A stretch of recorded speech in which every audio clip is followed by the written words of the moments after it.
Assalomu alaykum qadrli futbol ixlosmandlari. E'tiboringiz markazida futbol maydoni. Kanalimizga obuna bo'lib, videolarimizga bir dona like bosishingizni so'rab qolamiz. Yaxshilab o'rnashib oling. Demak, biz boshladik. O'zbekiston milliy terma jamoasi Jahon chempionatining 2-tur doirasida Portugaliyaga qarshi maydonga tushadi.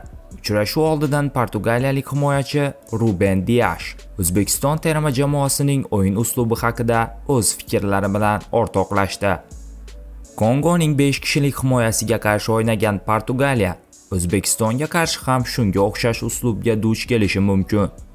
Klubdagi o'yinlarimning aksariyatini 5 nafar himoyachi bilan o'ynaydigan jamoalarga qarshi o'tkazganman. Shuning uchun bunday uslub haqida yaxshi tasavvurga egaman. Bunday o'yinlarda pozitsion intizom hal qiluvchi ahamiyatga ega bo'ladi.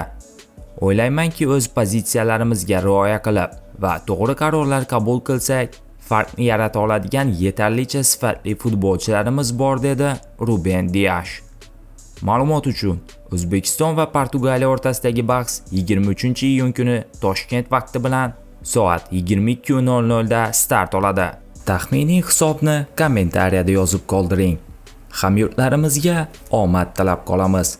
Jonli efirni bizning Telegram kanali orqali kuzatishingiz mumkin. Manzil kommentariyada bo'ladi. Bugungi dasturimiz shundan iborat edi. Video sizga ma'qul kelgan bo'lsa, bir dona like bosib, kanalimizga obuna bo'lishingizni so'rab qolamiz. E'tiboringiz uchun katta rahmat. Bizni kuzatishda davom eting.